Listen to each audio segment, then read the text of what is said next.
Hey everybody, what's up? What's up? Welcome to the Killjoy Jake YouTube channel. It is Killzone Thursday, baby, and I'm joined here by the absolutely wonderful The Night Watch Zone. What's up, my dude? I'm ready to rock and roll and talk some Final Destination, bro. You even got some new glasses, which I was really impressed by. I'm like, hell yeah, loving that. Right. Appreciate it. Appreciate it. You're looking great, man. You're looking fly as hell, and we love Thanks. that shit. So thanks for being with us tonight to talk a little Final Destination. I guess just to kind of kick this whole thing off, Final Destination Bloodlines was such a huge return to this franchise. It was so exciting. I remember the air around it was like so over the top. Everyone was like it was pandemonium around here. How did Yeah. you feel about the last entry that kind of brought the franchise back? Man, I just thought it was just so awesome.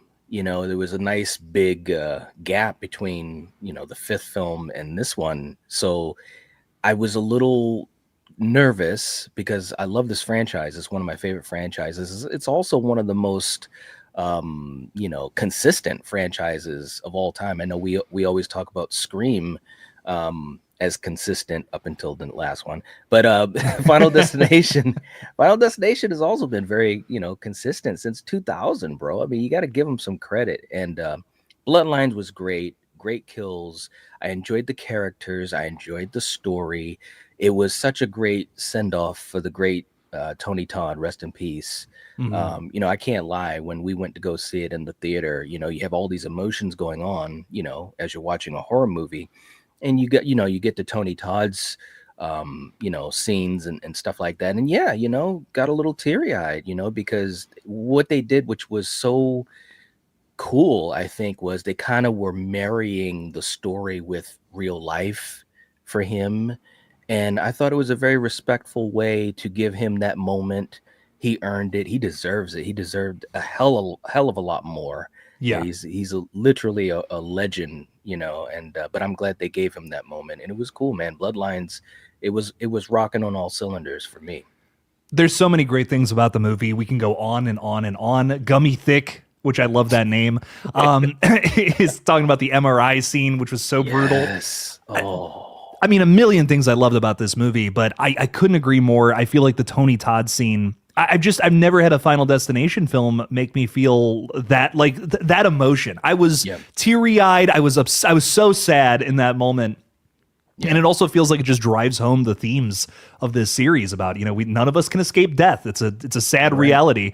Yeah. But it is also like just something that is so prevalent in the franchise, even now with the franchise's return. It's something we've never lost with all six of these entries. And that's why I couldn't agree more. Again, it's super consistent. Like this, every single entry of Final Destination carries what is so important about this series throughout. It's fun and it's also very poignant. So I hope that just stays moving forward into whatever comes next. I do too, man. And you're so right. Like every one of these movies, if we're in a room right now and you just said, "Night, I'm putting in Final Destination, whatever," you name the sequel or the movie, I'm like, "Yep, let's watch it," and it's a fun time. It's one of those franchises that it just keeps delivering. And interestingly enough, from movie to movie, there are different things that stand at the forefront. Like admittedly, there's a couple of them that I think the characters hit harder for me than others. But then on those other ones that maybe the characters don't hit as hard, they might have some great memorable deaths or some cool twists or what have you, or the opening is so awesome. So, this franchise has been able to find a way to do it for 26 years. And I mean, again, we're basically talking about they're entering the big boys club as far as these legacy franchises, because obviously Scream is 30 years old. Yeah. Friday the 13th and Elm Street are 45 and 40 years old, and Halloween will be 50 years old and 78. And of course, Chainsaw is older than that. So you got to give Final Destination its flowers, in my opinion, as being so consistent and also helping to usher in the 2000s along with Saw, in my opinion, and Paranormal Activity, stuff like that. But Final Destination, just an amazing franchise. It really is. Can't wait to see what they're going to do in 7. I'm I'm very excited for it. It's got a lot of hype behind it, coming from the same writer, kind of. Hmm. Laurie Evans Taylor is going to be penning the script for the next one, and Michael, is it like Blanchard or something like that? I think it's I Blanchard. That sounds right to me. I was gonna do a little bit of research for this, but then I had to drive my parents home from the airport, so I'm I'm a little rusty. But I am very excited for this movie. It's one of those films that, like anything following up Bloodlines, I'm here for. So bring it on. Yeah, and it's got a weird I in it too. This director's name. It's like Michiel. So I think that's Michael, or I think so. big question mark there. Michael question mark Blanchard is directing, and he's made some really interesting like little short films essentially. So I don't know how many. I think he's made like one other feature, like some small indie thing. But something that I've been talking about a lot on this page is how much I love, smaller up and coming creators being thrown at these big franchises and seeing what they can do. Evil Dead Burn is probably the next big movie on the horizon here. That's kind of in a similar situation. How do you feel about that? Like this this rising trend of just throwing like up and comers at these big, gigantic franchises like this. Well, I think it's really kind of mirroring the past in a way, in my opinion, because back in the day, you had these directors that were up and coming. They wanted their shot. They were shopping around ideas for years or doing little things for years. I mean, even the great Wes Craven, even though he did things like Last House and stuff like that, he shopped around Elm Street for years before New Line Cinema said, okay, we're going to cut the check. He was hungry. You know what I'm saying? And you could tell there was a passion, the blood, sweat, and tears. And there were a lot of filmmakers like that. Toby Hooper when he made Chainsaw, George Romero when he did Night of the Living Dead, and so on and so on. John Carpenter, of course. So I think this is almost kind of going back to the old school, or at least old for us. I'm talking 80s and 90s. But you giving these young up and coming horror directors their shot. Here you go. Here are the key. Sam Raimi's like, here are the keys to the car, buddy. Let's see where you're going to drive us. And I think that's awesome because Sam Raimi himself, great example. He had what, $85 and a camera and Bruce, and they made the Evil Dead. And you could tell there was so much passion and love for what they were doing. It literally bleeds through that movie.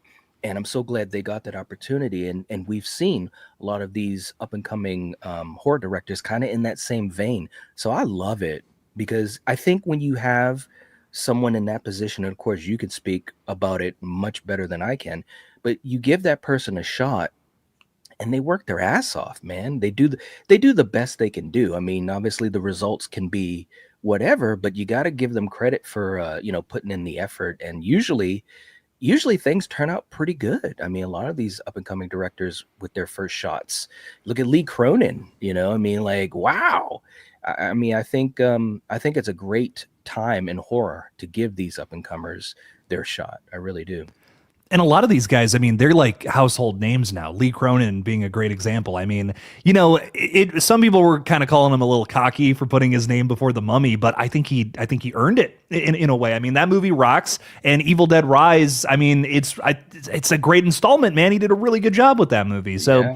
I'm personally hyped to see whatever he does next. He's 3 for 3 with me personally. So I just love all this young blood that's, kind of being pumped into older veins, right? That's kind Yeah. of a interesting way to look at it, but Yeah. Yeah. I'm loving it. We're getting some fresh ideas in all these franchises. Final Destination is no different, in my humble opinion. Yep. I agree. I agree. And I mean, like the sky is the limit. And I think that, and I also think this is a really great time for that to be part of the structure as far as these young up and comers, because, I think horror really started to kind of, hit the ground in the 2010s. You had some really great stuff. You had Robert Eggers and Ari Aster and Jordan Peele, all of them kind of getting in there and doing some great stuff. And then, of course, you bring Halloween back, Scream comes back. So we're doing everything. And it's almost like, let's not lose the momentum now, guys, because horror is still running strong. We're getting respect at the Academy Awards.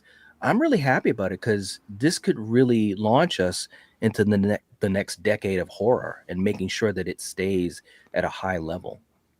And something else you kind of just brought up there, which I think is interesting, is like all these up and comers, a lot of them are like content creators, YouTubers, people who are just making, stuff here in this space. And then they're kind of being elevated to that Hollywood plane essentially.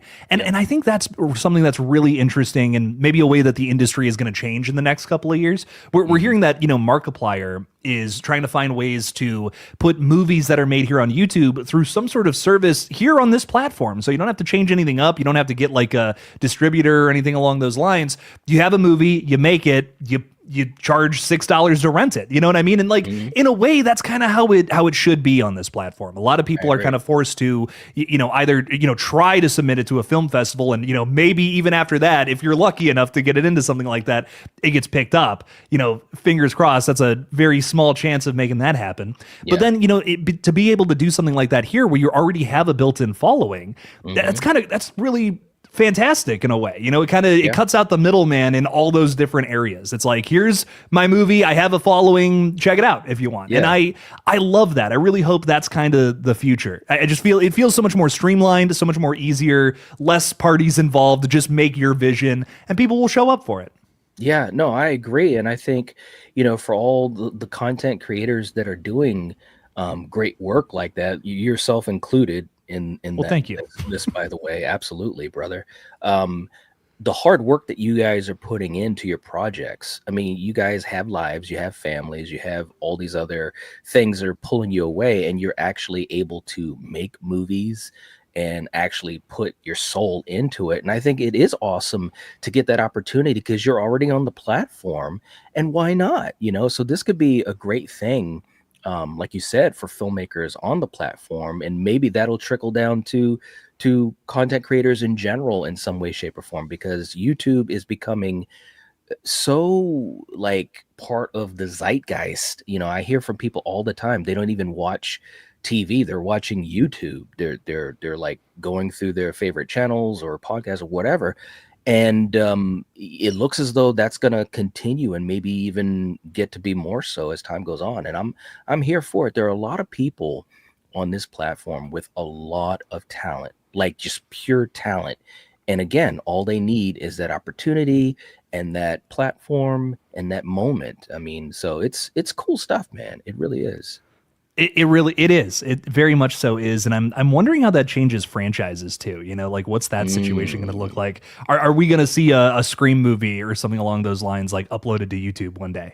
You know what I mean? Like it's something to think. I don't know. It's just something to think about with, not like, I don't want to say theaters dying, but just like the Hollywood, that system changing, it's just evolving. It's just becoming something else. Yeah. This has already taken such an interesting turn 14 minutes in. We're talking about the system, baby. It's crazy out on these streets. But Paula's hanging out with us. Thanks for being a channel member, Paula. What's up? Welcome in. Thanks for hanging.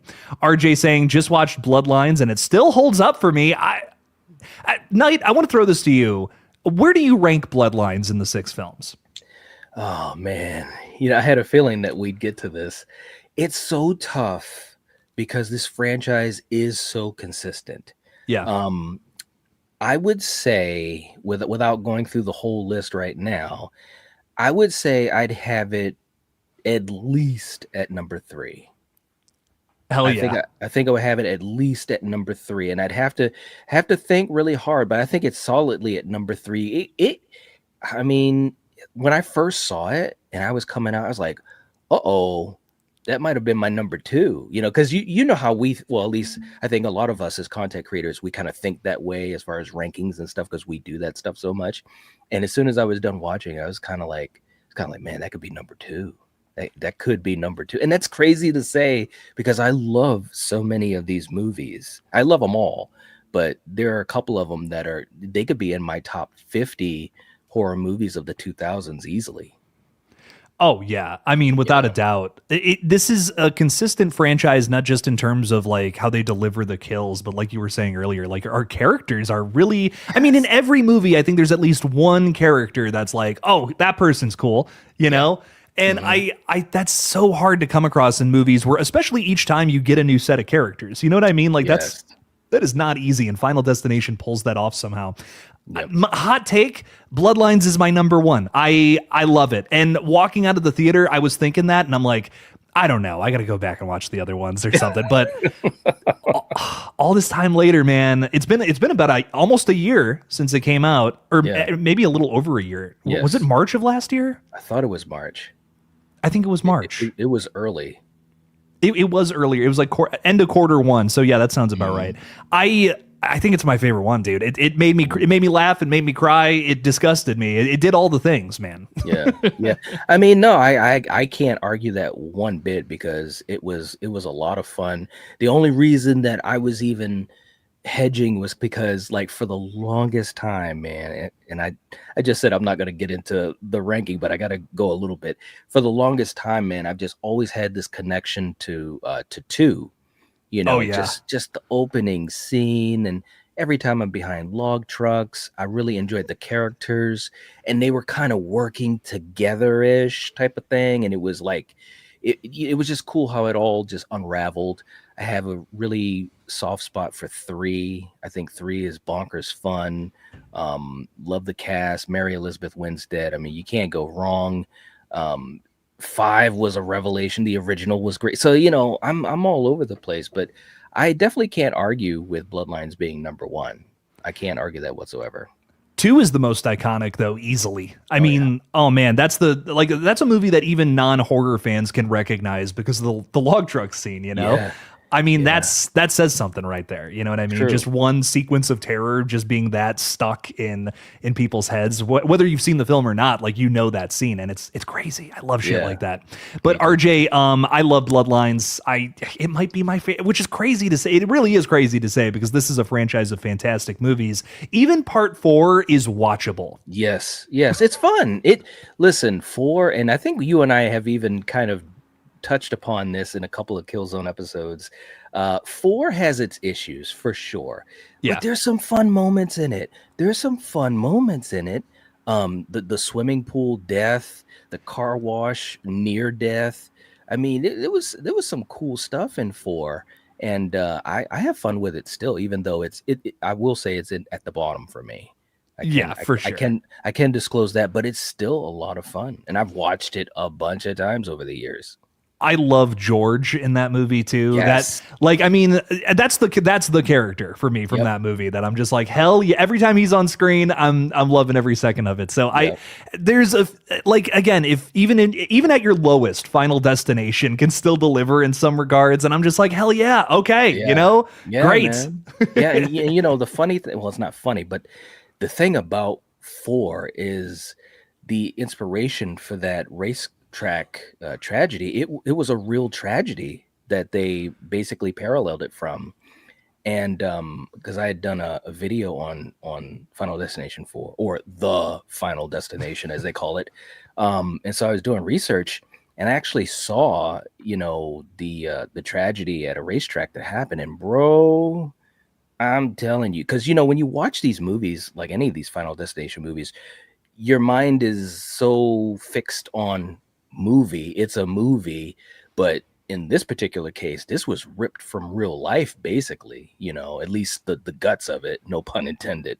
But yeah, there's a lot of fun in the 4th Final Destination. I've heard a lot of stories about, you know, stadiums just in general, like cracking and crumbling down or whatnot, needing renovations, but the owner's too cheap to fix it. Was it kind of a situation like that? Because I haven't done all that much research into it. Well, I don't remember anything about the foundation per se, but all I know is that there was an accident, you know, with the cars, and stuff flew, and there wasn't enough protection for the crowd.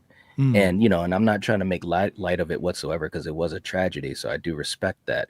But there were a lot of deaths, you know, and when the accident happened and there was debris, and especially something big and sharp, you know, like a sheet of metal or whatever, it really did plow into the, you know, and like, wow, when I saw that, it was like, oh my God. I actually stopped at one point as I started to, you know, read about it and research and stuff. I said, okay, I'm gonna stop. And it just goes to show, too gruesome. Right.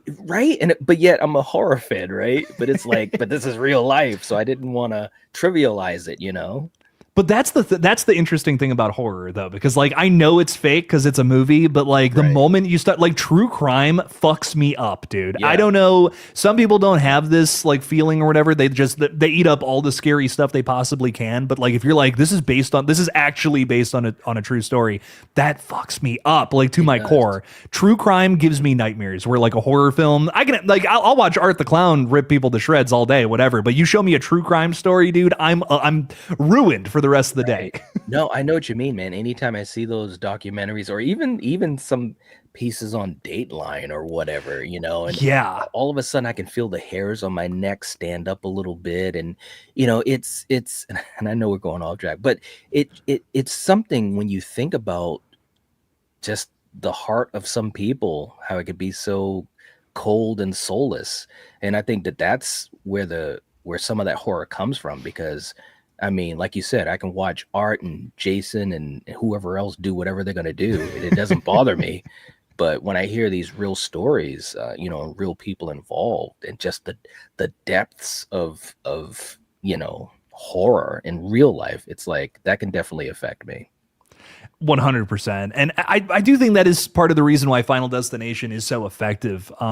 Sure, it's supernatural, like it's kind of supernatural in a way, right? But Hmm. all the deaths are, it's not like a ghost coming after you and ripping you to shreds beyond the first movie. I Yeah. should clarify that. But Right. the terror of this franchise is like, oh, that could kind of really happen. It Hmm. feels it still feels heightened, but it does feel grounded at the same time. Final Yeah. Destination, I think, is one of the only franchises that is really able to pull something like that off.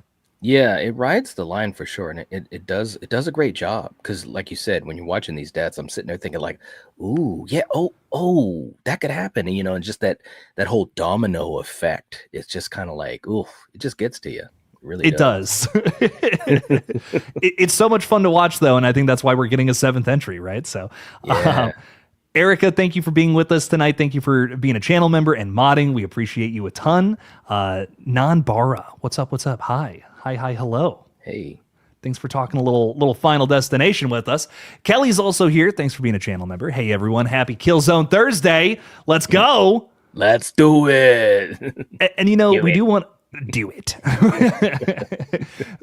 We do just want to say we are still doing the Lethal Collective. I know it's been a little while since we since we all formed, but that is still happening. We've had just a lot of delays going on, a lot of life getting in the way of things, kind of Yeah. vibes. But we will be hopefully together this Monday.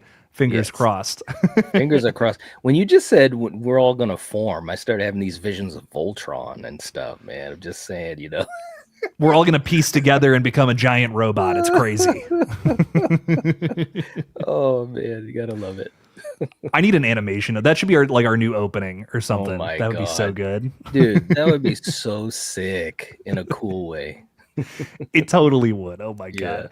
Robbie oh my god, Robbie, did you change your profile picture? Is that the cats that we've been talking about? Yo, Nice. Knight, I don't know if you've met Robbie and all three of the cats, but Not all three. No. we've been talking about Robbie's cats, and I think now we finally have kind of a picture of them. So this is exciting. Robbie, Nice. thanks for being with us. Glad you made it to the stream. Lee Ferdinand Cobble, what's up? What's up, long legs? How we doing? There Hello, you go, Jake. baby. Yeah. Did you hear we're getting? Did you hear we're getting a long legs too? Oh hell, I sure did. I sure did. I was just like, yeah, baby. I can't wait Oh, for my legs to get even longer. It's gonna be yeah. great. Yeah, man. Look, I'm gonna tell you what. When we saw that film in the theater, it really felt like an experience. Just the movie is just so odd, and Oz was able to just inject this eccentric style to it. Everything about it was so eccentric in a great way, whether it was the way it was shot, the music choices, Nicolas Cage, his performance, Micah Monroe, fantastic. What a character. I mean, seriously, so interesting. Like as soon as she was in the movie, and you could just tell like how she would talk and physicalize herself and have that kind of that hitch to her speech and just her personality. I was like, oh, she's working. I like this. It's I love Long Legs so much, man. I really do, and I'm happy to hear that we're gonna get a sequel. I really hope they find a way to get Micah Monroe in there again too. I know. That was the big question for me because Yeah. I totally agree. I think that just shows off her range because I've seen her in Yes. other stuff like non-horror stuff and she's great, like Hmm. still even outside of the genre. But Yeah. there, I feel like because I feel like everyone knows her from like It Follows, you know, Yes. and like if you know her from that, she's great there. She Yep. plays a totally different character here in Long Legs, and Oh it's like yeah. she's great. I mean, she's so good in both roles, playing two very different types of characters with Yep. different problems that are ongoing. And oh man, like so many more movies with her. Please, for the love of God, Yes. that Victorian Psycho. Have you heard anything about that? Yeah, I have heard about that. Man, dude, I'm there. I I'm am there. there, man. Seriously. I mean, like a lot of these actors and actresses, they are just doing some really interesting stuff. And it feels like, again, we were just talking about horror in general a few minutes ago off of the Final Destination piece, but it feels like you've got all these really cool and experienced and talented actors and actresses that are they're like, yeah, let's do some horror, let's do some interesting pieces, let's do some thrillers, let's get dark, let's not be afraid to go there. And again, I think that also is a bridge to the fact that horror is just getting more and more respect, it's getting more and more visibility, and there's not that stigma to it anymore, which is, I mean, like, I'm telling you, man, I almost wish sometimes I was like a 10-year-old kid again, just getting into horror. Cause I think that this is it's a special time, man. It really, really is. But I love Micah Monroe. Did you ever see Significant Other? No, Bro, you got to see that. not the Limp She's, Bizkit album. no, no, it's not. That was good, man. I haven't talked about Limp Bizkit in forever. You be loving this shit right here. LIMP Biscuit is right here. Okay, let me stop. Yeah. No, she was in this movie called Significant Other, and it didn't have a lot of visibility per se, but man, it was a really cool little film. A little bit of a sci-fi vibe to it. That's all I'm gonna say. And she's just one of my favorite actresses, man. So I've watched so much of her stuff. I'm telling you. I've never even heard of it. Like, what's this about? I never even heard about this one. Well, her and her significant other, they go on a trip, and they're out in the woods at some point, and that's all I'm gonna say, man. That's all I'm gonna Ooh. say. You just gotta watch it, bro. Seriously, Oh, okay. she's just so good. I enjoyed her in Hand That Rocks the Cradle remake, which also had Mary Elizabeth Winstead in it, and I wasn't gonna miss that. Yeah. She was great in Watcher. Have you ever seen Watcher? Yeah. Oh, yes. I love Watcher. Oh, Almost dude. forgot about that. Oh my God, that movie is so good. Like, seriously, Micah Monroe is a modern day scream queen. She's put in the work, no doubt. Dude, without a doubt. And one other one I'll recommend from the same director of It Follows. Have you ever seen Under the Silver Lake? No, but that's on my watch list. I've heard so Dude. many people say I've got to watch that. It's like it's questionably maybe dipping its toe in horror, no pun intended, Silver Lake, but I will say it's a mystery. Like it's a big mystery that's kind of unfolding, and that's another one where I don't want to tell you too much about it, but it's got a great cast. Micah Monroe has a small part in it, and she's great. So Okay, I'm gonna bump that up the list, man. it's a weird recommend. It's a weird one. Definitely not for Yeah, everybody, but it's it's out there, and I love that about it. But nice. I do want to say hi to a few more people, and then we will get back to Final Destination 7 because we haven't even theorized anything yet. I want to know all your theories, Knight. Okay, all right. Austin is so sleepy and was trying to send a GIF. Well, Austin, we do appreciate you being here, and whenever you send over the GIF, we will enjoy it for all 3 seconds of it. Thank you, Austin. We appreciate you. We got Acres of Movies saying hi, Nightwatch and Killjoy, and Eli from Stacy. Ooh, Where's Eli and Stacy? Where are they hanging out in the background? They're in my closet actually right now. someone, or maybe Eli in the chat. Did I miss Eli in the chat? Did I just not see that I person? don't know, but Acres is Stacy though. Oh, okay. Okay. What's up, Acres Stacy? How we doing? Acres of Movies, who is also Stacy. Thanks for being with us. I appreciate you. Thanks for hanging. Anyone else that I'm totally missing that I'm just glossing over here? Honey Goth, welcome in. Hey Jake, I'm getting tattooed right now. Your life is keeping me entertained. I hope that we're pushing you through the pain right now, because that's Right. depending on where the tattoo is, that it could be real bad. I only got one on my shoulder, and this was nothing. Let me tell you. Wow, man, you're lucky. Have you gotten any tattoos? Oh yeah, man. I've got one that goes from my right arm up my shoulder and down onto my chest. Oh, look at that, dude. So, and it hurt. It hurt bad. I can, like, on the collarbone area, that's gotta suck. Yeah, bro. I was praying when it was happening. I was praying. My fiance recently got like her whole spine tattooed, and she was like struggling to stay conscious through it. I guess it was so bad. So it was. Oh wow, that's cool. That was crazy. I was so worried the whole time. I'm like, oh my God, you could do it. You could do it. Yeah, I was like holding her hands the whole time. Like, come on, you just push through. It's crazy. Hey, look, it reminds me of. I love Rocky, so I got to throw in a Rocky reference. Like in Rocky 4, when he was getting, crushed by Ivan Drago, and he's in the corner with Duke, and no pain, no pain, no pain. I'm gonna start doing that whenever we go and get tattoos. Right. Now, just every time, channel Rocky 4 into my veins. That's right. Erica, thank you for the 2. You're saying for the cause and just cause I have no one to threaten. Oh, wow. Everyone liked the stream, I guess, so you're not biting off fingers. Okay, well, that's good. Nice. No violence on today's stream, but who knows about the next one? Erica, thanks for the $2. I appreciate it, and we appreciate you biting off fingers when people don't like the damn stream. Yeah. So. But anyways, talking a little Final Destination 7, we just came off of a movie that sort of broke the mold in terms of formula. You know what I mean? We did a totally different opening sequence, a period piece, tried something else out. What do you want from Final Destination 7? More of a return to form, or do you like kind of going back into the lab, experimenting a little bit? I don't mind the experimenting one bit, because I think, again, this is a well-worn franchise. You've got 6 movies in. You're talking 26 years. I think that we should keep on pushing the boundaries. Bloodlines had a lot of things they did differently, but it still felt tried and true as a Final Destination film.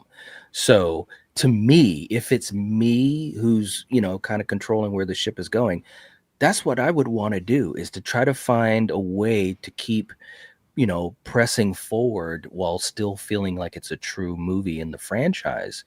Because again, you have to keep evolving, at this point. And when you watch Bloodlines, I think like you said, Bloodlines, it was just so cool because you had this period piece, and you're talking about, not so much 2 sets of characters, but obviously the opening was in the past, and, showing the origin of Bloodworth and stuff like that. So I thought that was so cool. And it was just, bro, when they were doing the family tree, I was like, how many people is this? This is like 100 people. And Death had been just boop, boop, boop, boop, boop, boop, boop, boop, checking them off. And I'm just like, I thought that was just so cool, because it showed the scope, of Death's design. And that was cool, man. But I do think the next film should continue to try to do some cool stuff. I really do.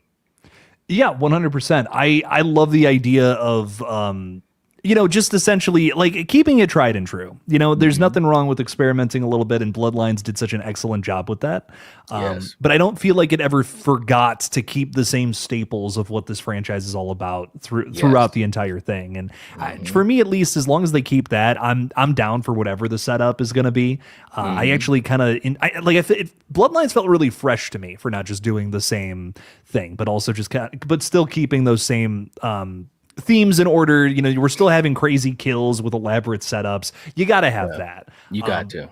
But finding a different way to spin it. And it's kind of like, it's hard to find a franchise that hasn't done like a family oriented movie. And it's kind of crazy to think that Final Destination Bloodlines is the first time we've done that. You know what I mean? Yeah.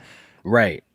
Yeah, I know. Once once I saw that that was, the plot, and was following it throughout the first whatever quarter of the movie, I was just like, yeah, this is awesome. The stakes are totally different, because in the other films you have, at most, it's friends. Well, you did have Right. sisters in 3, but you get what I'm saying. It's usually a very loose type of relationship to the other would-be survivors, and in this it was family, so like there was some real stakes. And you also had this whole idea of a daughter trying to reconcile with the mother that kind of abandoned her family, but did it because of this reason. And so there were a lot of cool things at play with Bloodlines.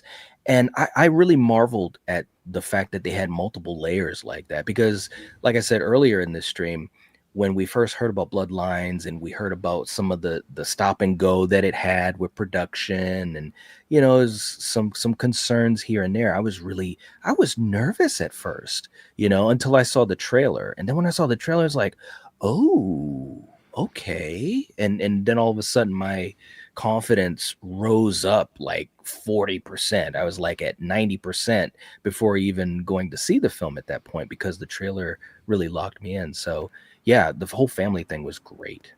Dude, there was a point where I had no faith in that movie, and it was it was Mhm. kind of like, it was bummer times, like early 2020s, I want to say, is when we were first starting to get like a big announcements about it. Yep. And it was like a totally different movie at the time. It was about like paramedics during the pandemic. Yeah. Yep. And then it transformed into this movie, and it's like, whoa. I mean, that's a very rare success story. Whenever movies get rehauled over, they're rarely better products than what could have been, you know? And the fact that Bloodlines pulled this off, it's crazy impressive. I mean, it really is just a miracle of a movie. And I don't know if anyone, if you don't know the behind the scenes story, I think it actually like adds to the film. You watch it and you're like, this feels like such a concise idea. Like it feels like something that you planned for a very long time. And it's kind of was a little bit of a rush job, a little bit of we got to tack something together here and put out a big movie while this, requel craze is going on. And they nailed it, man. They knocked it out of the park. I would go so far as to say it's one of the best, if not my favorite requel from this whole time period. Which again, hot takes. Yeah, no, you're right, man. It is so solid. That's the thing about Bloodlines. It is so solid from A to Z. If you think about all the things that you look for in a horror movie, the story, the characters, the kills, the opening, the finale, the final guy or girl, whatever, like it's super strong in all of those categories for me. And I agree with you. It probably is one of the best requels. It really is. I mean, it's really strong all around. Halloween Kills is, of course, the greatest movie ever made, but Of course, as fate decided, would of course agree with. But yeah, that's right. He wants to make us remember that. That's his big quote. I mean, that's just what he says. So, bro, I'm so close to maybe like making a T-shirt for him or something like that, bro. I'm serious. You know what you should do? You should make it in secret, and like we should just both wear one to a stream one day and just see what happens. Oh my god, that's too funny. The dream. The dream. Oh my god. Honey got this saying it's near my elbow. You're getting a B. Oh, that's gotta hurt though. Like right there. Oh, what? Absolutely not, dude. Oh my god, that would hurt. So I have a million questions right now. Add to my B sleeve. So you have multiple B's on your arm. That's way too cool. You're like Nicolas Cage from The Wicker Man, like just straight out of there. Not the B's. Wait, do you have a Nicolas Cage tattoo, Honey Goth? We need inquiring minds would like to know. we need images, because that sounds pretty cool. If you have a not the bees tattoo, like with all the other bees, that's legendary is what that is. That's crazy. The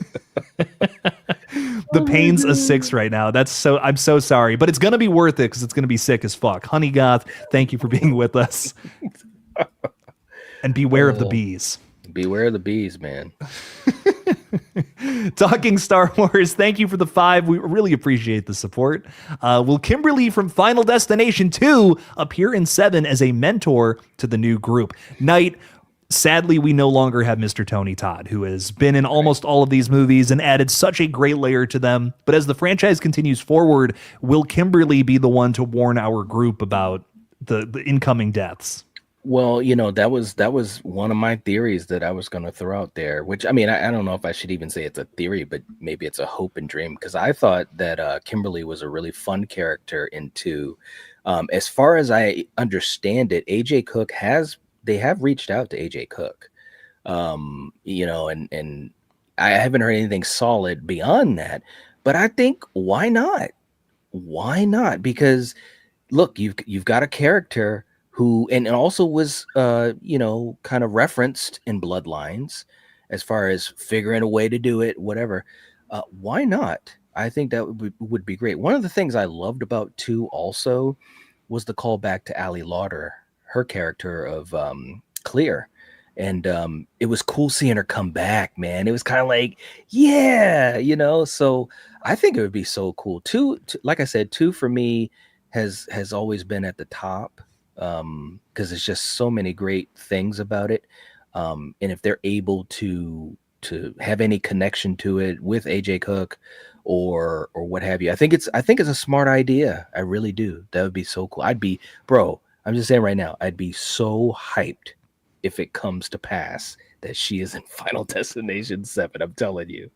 Well, she was a very big part of the marketing for Bloodlines, which is why I was like, oh, she's got to be like in this thing. She did like videos talking about all of the different kills from some of the other movies. And I'm just like, okay, so she's definitely in this thing. And then she doesn't show up, which is great. You got to wonder if they shot something or just didn't use it for whatever reason. Yeah, that's what I was wondering too. Interestingly enough, there's stuff in the trailer that never made it to deleted scenes, never made it to the movie itself. There was supposed to be an entire sequence where characters get trapped in that revolving door at the hospital. Yes. Yeah, man. I mean, this is always sometimes the fun of these films when you kind of find out these little nuggets and then you start to workshop it in your mind. You're like, man, I wonder why they didn't use that, or are they saving that for another movie, or was there something that happened when they shot it and it just didn't work right, and like, so yeah, I would have loved to seen the revolving door because I gotta admit, man, those things do kind of creep me out. They really do. The I mean, automatic ones that like they just yeah, keep going, like you could get stuck in that. That gives me crazy yeah, anxiety. right? I'm claustrophobic, bro. So Yeah. I'm telling you, I have issues with being claustrophobic. Like The Descent is like one of my favorite horror movies ever. And part of the allure and the horror of it is that tight space, being in the dark, feeling claustrophobic. So yeah, if I don't know, maybe they're saving the revolving door. Who knows? They still got many more movies to make, I think. This is a very malleable franchise. I mean, they could just keep Yes. making more and more and more of these if they really wanted to. Yep. But talking Star Wars, thank you for the 5. I think Kimberly's definitely coming back. Oh, one other thing about Kimberly, I personally want to see her die. If she comes back, I think death has got to catch up with her. How do you feel about that? Like, especially being such a big fan of 2, did she cheat death, or is it her time now? Well, look, I'm not gonna sit here and lie and say it wouldn't be cool to see her die because that kind of would be cool. It's like, okay, you had a vacation, okay, you had a lot more time than everybody else, but at some point, everyone's got to pay the piper, right? Yeah. But I gotta admit, man, if for some reason, and this is one thing that had been coming into my mind a lot, I'm not solid on it yet.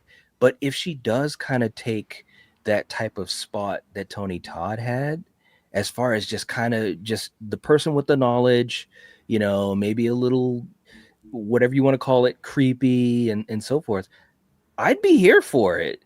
I would be here for it. I would not blink an eye. And I think that it would be very interesting to see the protagonist of two kind of become the not boogie lady, but you know what I'm saying? Like that would Yeah. be kind of interesting. We've never done that, in a franchise. So it could be, like I said, man, they got a lot of different ways they can go with 7 and this franchise, for the foreseeable future.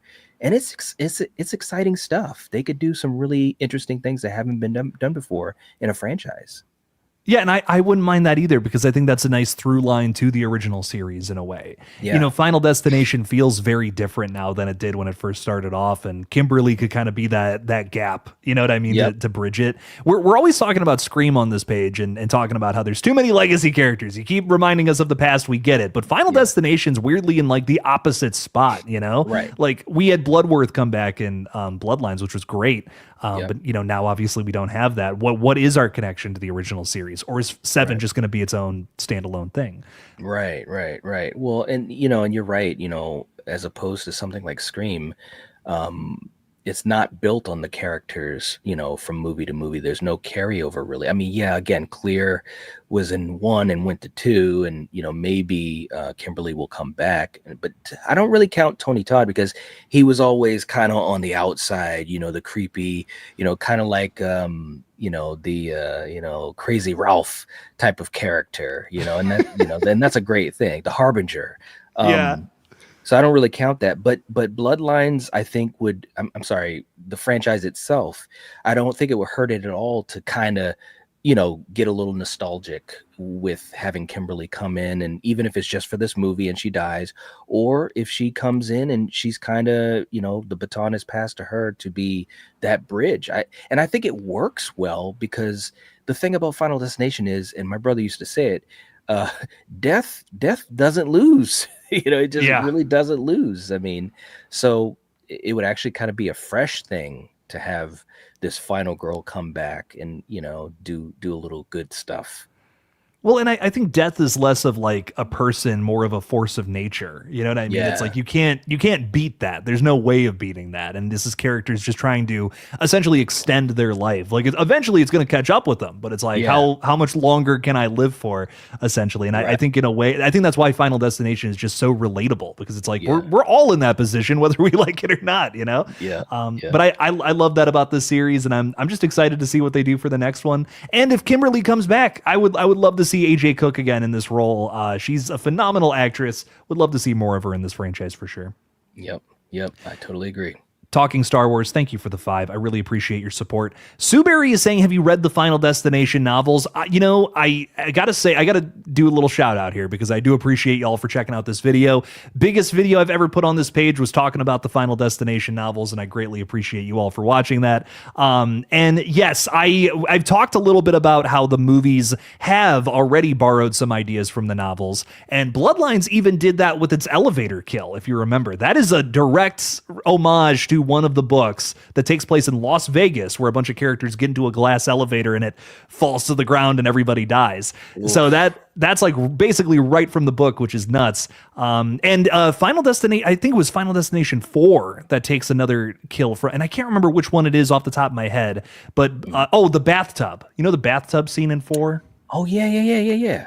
Right from one of the novels, dude. It's crazy. Jeez, man, that is crazy, man. I mean, and I do remember you had with your video out about that, and I was thinking to myself, shit, man, I gotta read these novels, because it's like it's always cool, like with Stephen King stuff, either I've already read the novels before the movies, or if I see the movie, then I go back and read his novel or whatever. Because it's always interesting to kind of see the little variations, whether I like one form of the project better than the other. It's always cool to see how things kind of leap from the page onto screen.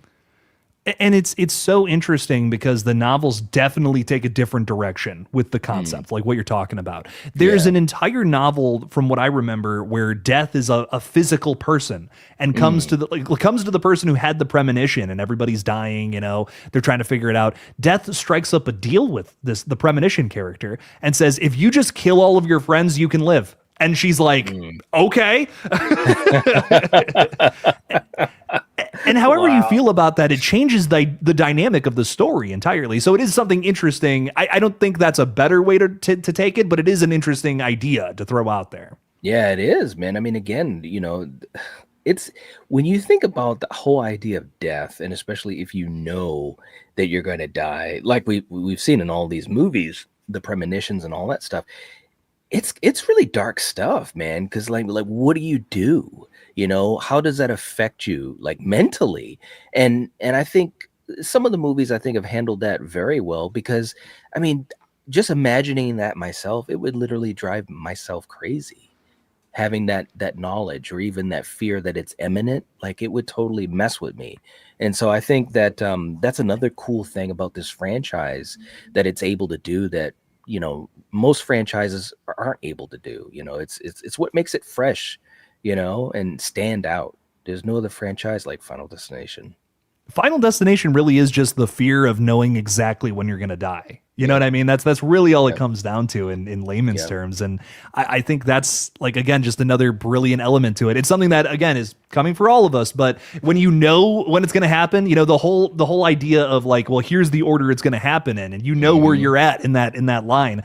That's Yep. horrifying. Would never want to know when it was going to happen. I just want to Yeah. live, and if it happens, whatever. Right, exactly. I mean, you see these characters. I mean, like even the grandmother in Bloodlines. I mean, literally just like watching everything because anything could like kill you. It's like, don't step outside that door, past that line because it's going to be over.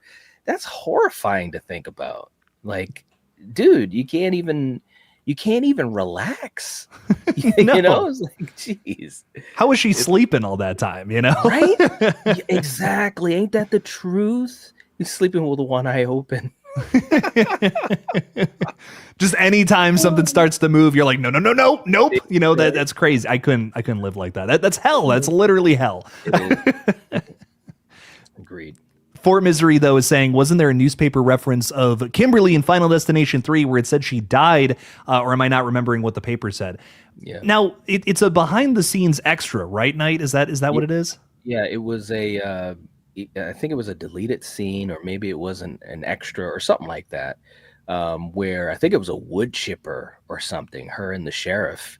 And I forgot, it was crazy, but it was like a newspaper clipping. And that's what it was. But as far as I understand it, and maybe I'm wrong, but as far as I understand it, that's not canon. Not anymore. I Yeah, mean, definitely not anymore after Bloodlines, right? and how I look at it is like that was part of like the behind the scenes of Final Destination 3. That's not actually in the film itself. So Yeah. I just don't really take that as canon anyways. But then Bloodlines came out, and yeah, I mean, Tony Todd just straight up says Kimberly Corman survived, but like Yeah. that's it. Yeah. So And the other thing too is that, being that it was a newspaper clipping, I mean, if they really wanted to kind of, try to make it make sense anyways, I mean, that doesn't mean that it actually happened. It's like you see clippings or the National Enquirer and stuff like that all the time. So, but again, like you said, Tony Todd said it literally in Bloodlines. and I'm just seeing this from Erica, which is crazy. Thank you for the 5, Erica. Oh yeah, yeah. Yeah, isn't there a special features on one of the DVDs that had Kimberly and the other, the cop whose name I'm totally Burke. forgetting. Burke, yes. Die by wood chipper. Is that not real? Haven't seen it, so I don't know. It is real. It's not actually, physically a part of Final Destination 3. Kimberly only gets talked about again by Bloodworth in part 6. So that's, to me, that confirms her fate, essentially. I think the wood chipper thing's just BS. Put it this way. The filmmakers have actually literally talked to AJ Cook. So, like it is what it is, man. And they're like in control of this universe. You know what I mean? Like the people writing the scripts for whatever comes next, they're the ones who are to say, right? More than anybody. Right. But yeah, I think, for me personally, this isn't, I wouldn't even go so far as to call this a retcon. It's just like, that's how 2 left off with these characters. And now we're moving into, the future, just knowing, that they're still out there. They're still alive. Yeah. I mean, Clear survived, granted she locked herself in a padded room, but, so it, we were shown that it was possible right after the first film. So. And that didn't last long for her, but No, she had a little more time, right? She did, man. I'm not gonna lie. When I first saw it too, and I love it, I keep saying I love it so much, and I really do. But I was devastated when Allie Lauder died. I was like, no, I love Clear so much. She's such a great character. But Death has to keep those receipts. Exact. Can't let anyone go by the wayside. So No. I do love a lot of the characters in this series. There's a part of me that almost wishes we could see like Alex Browning again. Yes. His off-screen death sucks balls, by the way. Right? Oh my god, it's like, how could you do that to Alex? Like, he was the prototype, the alpha, the first one, you know? It's like, you can't do him dirty like that, but they sure did. I mean, so off screen, he gets hit by a brick. And Yeah. that's how, like a falling brick, that's what kills him. After all of that, Right. that's what takes him. That's a death I would be okay with retconning, just to bring him back and kill him in a more satisfying way. You know what I mean? Yeah. That's honestly, I think that's one of the biggest reasons why the wood chipper thing is like a little disappointing. Like, you can't tell me something cool like that happened off screen and then not show it to me. Yeah. Good point. Like, wouldn't it be kind of dope if she does come back for Final Destination 7 and then dies via wood chipper? Like, that would actually be kind of sick. It would. I'm sure they probably even thought of that too. I'm not saying it's gonna happen, but I'm sure that's been thought of, you know. Anything can happen. Fingers crossed, you know. Anything can happen. Stay away from trash trucks too. Yes. Oh my god. That was so gross. I was like, oh my god. Whew. I was really shocked to find out they did that kill practically, because it looks very digital in the film. It does. Yeah, it does. Yeah, I will admit it does look digital, but man, hey, practical. I appreciate a lot of these filmmakers still trying to do practical shit. Like, that's awesome. Like, and I hope that continues as much as possible. That is, you know, because practical just has this this organic feel to it, you know, and it's awesome. And digital, well, hey, what can you do? It is what it is. You can almost tell when you can always tell when something's digital. You know what I mean? Yeah. But I do love that this franchise, for the most part, not all the time, but it does commit to some practical effects here and there, which is pretty sweet. It is. The MRI scene is fucking sick in the last movie. Bro, I was just sitting there, and we were, you know, in the theater watching it, and I'm just like, okay, how is this gonna go? You know, and I think another cool thing about Bloodlines, they were really able to tease out the deaths in a very cool way. You know what I mean? Like, they were really kind of taking their time with a lot of stuff. The whole MRI thing was set up for so long, you know, and like, how is this going to work? The vending machine, like, what are we doing? You know, and it just kept going and going and going. It's like, when is it going to happen? And when it happens, it's like, oh man, piercings never looked so painful. Right? Oh my, and the spring through the head in that scene too. You just made me think about that with the vending machine. I love that's a great little, it's so Looney Tunes, but it works. You know what I mean? Yeah. I mean, you're so waiting for the vending machine to like crush them or whatever, you know, fall over and crush them. You don't even think, or at least I didn't even think about the spring. You know what I mean? Like, and again, that's the fun. Even though it sounds sadistic, but that's the fun of this franchise when it's at its best, which is usually where it's at its best. I always think about the kid who went to the dentist, and like, all of this shit could have happened, and stuff is going down his mouth and getting, you know, saved at the very last second, and then he's walking out, he sees the birds.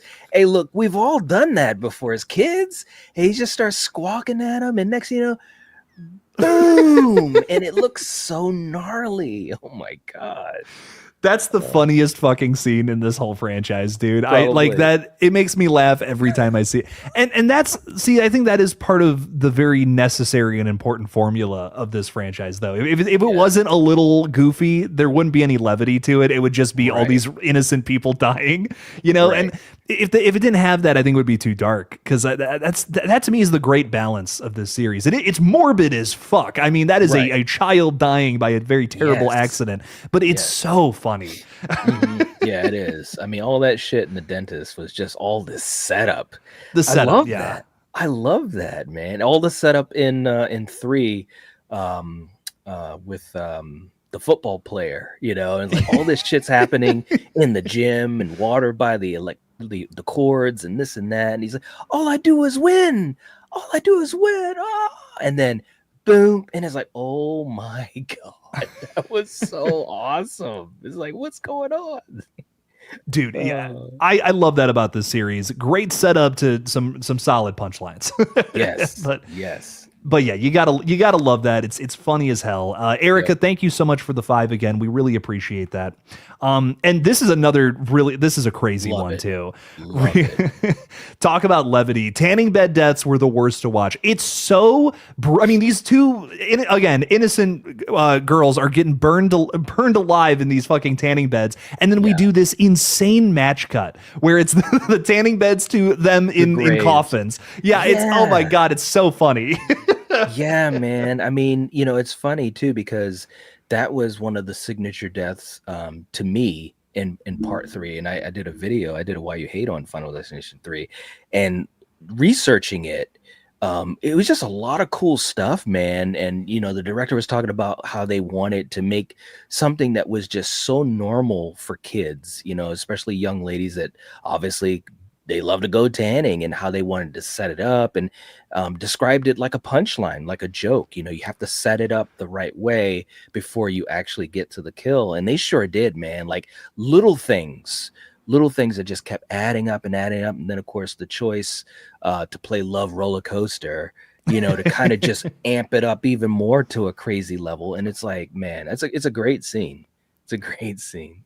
It's the best way to do camp, I think, because like camp is it can come off as kind of cheap if you're not really doing anything too scary. But Yes, Final Destination always checks that box off because like it here's the does. worst way that people can die, and we are playing it for laughs. You know what I Yep, mean? It is pitch black comedy at the best way you can do it. I think. yep, yep.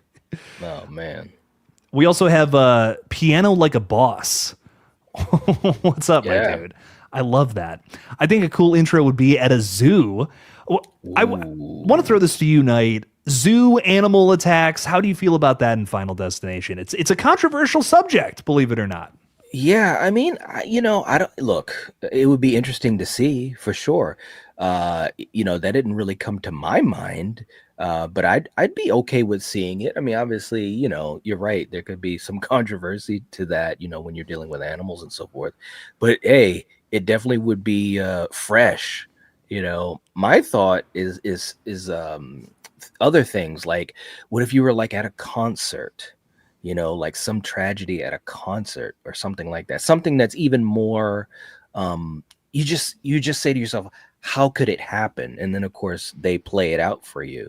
And I was thinking of something like a concert or a water park. Ooh. I had another thought of like if you had a marathon, you know what I mean? Like just crazy shit where there's a lot of people and you could have this huge disaster. Like I think that those would be fun to see. They got tons of stuff they could use. You know how they have those like water parks like out in the sticks? You know what I'm talking Yes. about? Oh Like yeah. like dude, one of those being the setting, like it's like just Yes. everything's falling apart and rusting, bolts are dropping to the ground. That could be Yeah. an epic intro, I think for sure. I agree, man. I agree. That would be gnarly. Oh man, I love that. So many people have pitched the cruise ship to me. I don't know how they would film that because that would be so expensive It unless you had like would. a set. But I man, that would be like just a killer opening scene, right? Yeah. Yep. Yep. I agree. That would be that would be so messed up. It really would. But like you said, that would take a lot. You would think it would cost a lot of money to shoot it, you know. I mean, if you had to get on a real cruise ship to like shoot something, that is a very expensive shoot date. Not only are you Right. working around actors' schedules, you got to be on the water. I mean, there's so Hmm. much. There's reasons why you don't see a lot of movies on cruise ships. Yeah, and anytime you go into the water, and plus you're a victim, you're a victim or a prisoner to Mother Nature. I mean, ask Steven Spielberg about the fun he had doing Jaws. He's like, I'm never going to do another movie like that again. Whether it's the question of daylight, the tide, all of those things. And it's so I don't know. I don't know if they do it or not. The sea is unpredictable, man. It's Yeah. never fun filming out there. But I think a zoo. Something really funny about that is like you could have the threat of the animals, but then everything else is what goes Yes. wrong. Like, what if there Yep. was no animal attacks? Because that would be the Yes. expected thing to do. So to go Right. against that would be so funny. Yeah, yeah, yeah, absolutely. I mean, I was at the Washington Zoo last summer, and there's tons of shit, and I wasn't even really thinking Final Destination per se, but I was just like looking at a lot of the different stuff, and it's a big zoo, and yeah, there could be tons of shit that could go wrong at a zoo, and it doesn't have to do anything with the animals, you know. Yeah. Yeah. I mean, just like some layouts, some lights falling over or something. I mean, there's a ton of things that could happen. Yep. And I think that it would just be so unexpected, like to go that Hmm. route, because it'd be Yep. so easy to have a lion get out of a cage or something, Yeah, but yeah, we've seen that before, right. I mean, like that again, you said a horror movie at a zoo. That's exactly what you're thinking. To go go the other route, that's unexpected and fun. Michael's also saying there's basically nothing Final Destination hasn't made us scared of at this point. True. That's why I True. like your concert idea because Yeah. Trap from M Night Shyamalan was a really fun movie. I personally had a great time with it. Hmm. I definitely wish they had used the setting more to their advantage though, and I feel like Final Hmm. Destination could absolutely utilize something along those lines, right? Yeah, I agree, man. I mean, I love concerts, but the truth of it is, man, again, there's just a lot of different possibilities that could go wrong. And I think that could be a lot of fun to utilize that as a tragedy, you know.